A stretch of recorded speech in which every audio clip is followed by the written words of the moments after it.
Welcome to the series of MGT 611 new short lecture series. ये MGT 611 की new short lecture series की video है। Complete series इस channel के ऊपर अपलोड की जा रही है और आज की वीडियो के अंदर आपको लेक्चर नंबर 18 करवाया जा रहा है, जो कि है remedies for breach of contract and contracts of indemnity and guarantee. तो शुरू करते हैं आज के इस ट्यूटोरियल को।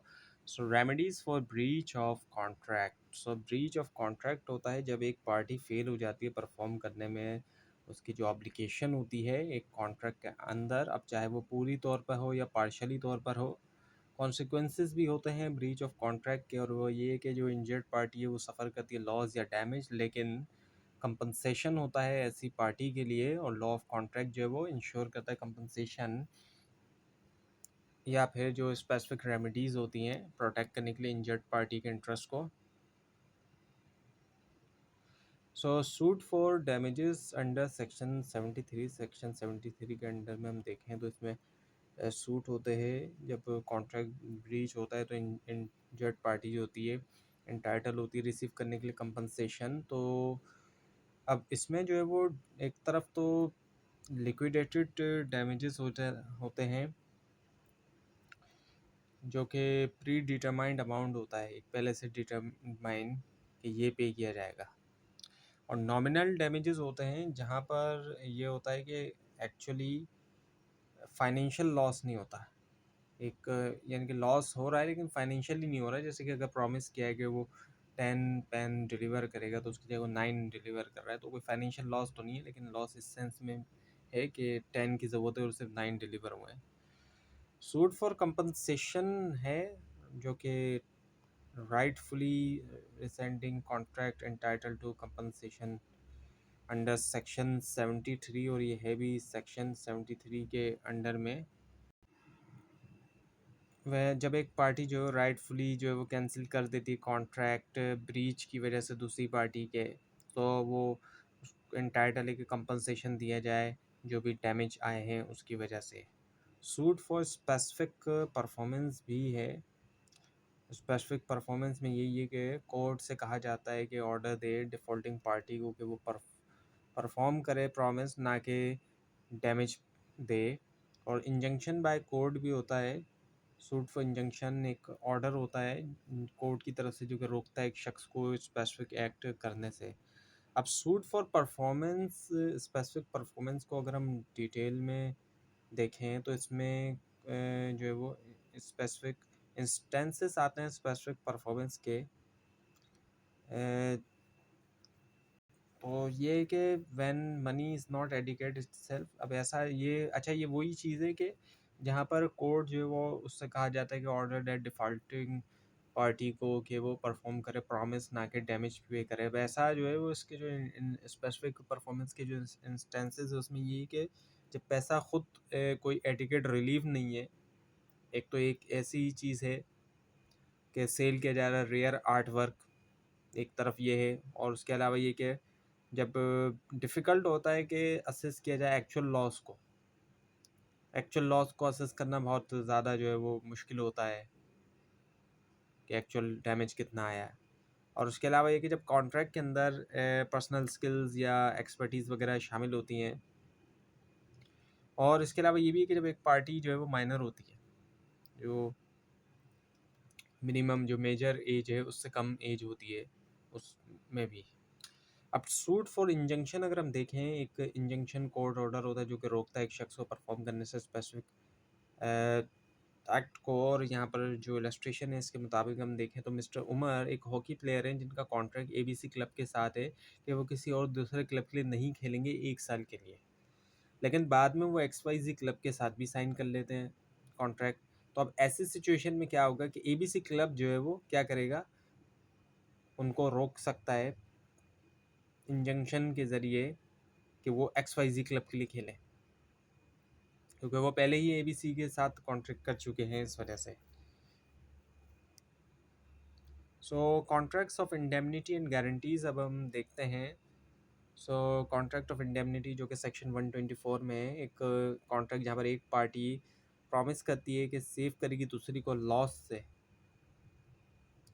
से सेव करेगी, जो कि हो सकता है कैसे, कंडक्ट ऑफ प्रोमिजर से, खुद खुद प्रोमिजर के कंडक्ट से या फिर कंडक्ट से किसी दूसरे के। और इसकी जो इलस्ट्रेशन है वो ये है कि जैसे कि मिस्टर यासिर बाय करते हैं बैंक ड्राफ्ट जिसकी वर्थ है 50,000 की, और वो जो है क्या है, लॉस्ट एंड ट्रांजिट है। इनके ड्राफ्ट जो हुआ लॉस्ट एंड ट्रांजिट। तो फिर जो है बैंक जो है वो एग्री हुआ कि इशू करेगा डुप्लीकेट, तभी जब यासिर जो है वो आइडेंटिफाई करें बैंक को फ्यूचर क्लेम के अगेंस्ट। सो यासिर जो है वो इंडेमनीफायर हो गए और बैंक जो है वो इंडेमनीफाइड है। इलस्ट्रेशन 2 जो है उसके मुताबिक ए एग्री होता है बी को इंडेमनीफाई करने के लिए लीगल एक्शन, जो कि लीगल एक्शन के अगेंस्ट जो कि सी ले सकता है बी के अगेंस्ट 2 लाख के ऊपर। सो अगर सी स्यू करता है बी को और बी पे करता है डैमेजेस, तो ए जो है रीइंबर्स कर सकता है, करना चाहिए ए को रीइंबर्स करना चाहिए बी को। So all contracts of insurance are contracts of indemnity except life insurance. तमाम इंश्योरेंस कॉन्ट्रैक्ट जो होते हैं वो कॉन्ट्रैक्ट्स ऑफ इंडेमनिटी होते हैं सिवाय लाइफ इंश्योरेंस को के अलावा। और ऐसे कॉन्ट्रैक्ट के अंदर एक इंश्योरेंस कंपनी इंश्योरर जो अंडरटेक करता है कि इंडेमनीफाई करे रिस्पेक्टेड पार्टी जो होती है एश्योर्ड जो है लॉसेस की जो कि सफ़र किए एश्योर्ड ने इस मैनर में, और जो एक्सटेंट है हद है एग्री जो कि है कॉन्ट्रैक्ट के अंदर। और जो पार्टीज़ होती हैं कॉन्ट्रैक्ट ऑफ इंडेमनिटी के अंदर इंडेमनीफायर प्रोमिसर होता है, और इंडेमनिटी होल्डर या इंडेमनीफाइड जो प्रोमिसी है वो इंडेमनीफायर होता है जो कि प्रॉमिस करता है, और इंडेमनिटी जो पर्सन प्रोटेक्ट होता है लॉस के against. So rights of indemnity holder when sue, जब स्यू किया जाता है तो राइट्स जो होता है इंडेमनिटी होल्डर के। सो जब इंडेमनिटी होल्डर फेस करे लीगल प्रोसीडिंग्स या लॉसेस, वो रिकवर करता सकता है इंडेमनीफायर से तमाम डैमेजेस जो कि वो था कंपेल पे करने के लिए, और तमाम कॉस्ट जो कि आई डिफेंड करने में इस तरह की प्रोसीडिंग्स, और तमाम कॉम्प्रोमाइज़ पेमेंट जो कि की गई इंडेमनीफायर की कंसेंट के साथ। सो राइट्स ऑफ इंडेमनीफायर में सेटल्ड प्रिंसिपल ऑफ लॉज है।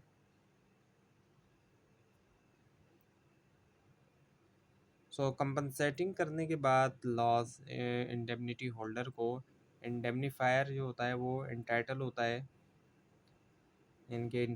है कि वो तमाम जो राइट्स और रेमेडीज़ जो कि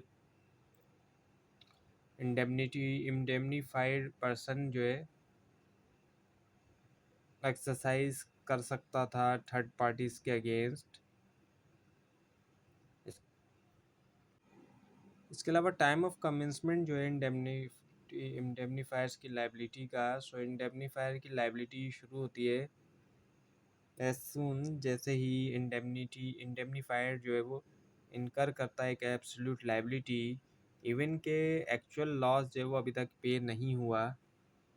अब सेक्शन 126 के अंदर जो कॉन्ट्रैक्ट ऑफ गारंटी है उसका अगर हम देखें, तो जो इसको अगर हम देखें कॉन्ट्रैक्ट ऑफ गारंटी, तो ये एक प्रॉमिस होता है परफॉर्म करने के लिए ऑब्लिगेशन या फिर डिस्चार्ज करना लाइबिलिटी जो है थर्ड पर्सन की इन केस ऑफ इस डिफ़ॉल्ट।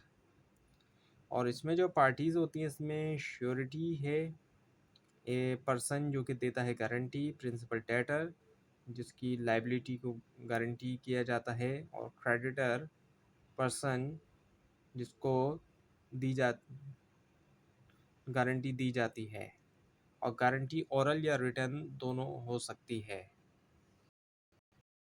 सो ऑब्जेक्ट्स अगर हम देखें कॉन्ट्रैक्ट ऑफ गारंटी में एनेबल करता है एक पर्सन को, और यहाँ पे जो एग्जाम्पल है इसके मुताबिक मिस्टर असलम बोरो करते हैं 1 मिलियन XYZ बैंक से, बैंक डिमांड करता है गारंटर मिस्टर अकरम साइन करते एक श्योरिटी गारंटिंग पेमेंट। अगर असलम डिफ़ॉल्ट कर जाए, सो असलम तो हो गया प्रिंसिपल डेटर और XYZ बैंक क्रेडिटर हो गया, और अकरम जो हो गया वो श्योरिटी हो गया। उसके बाद ये कि enabling a person to make credit purchases. अब इसके जो यहाँ पर एग्जांपल है इसके मुताबिक हिल्टन एंटरप्राइजेज बाय करते हैं गुड्स जो है वो क्रेडिट के ऊपर एक्यू ब्रदर्स से।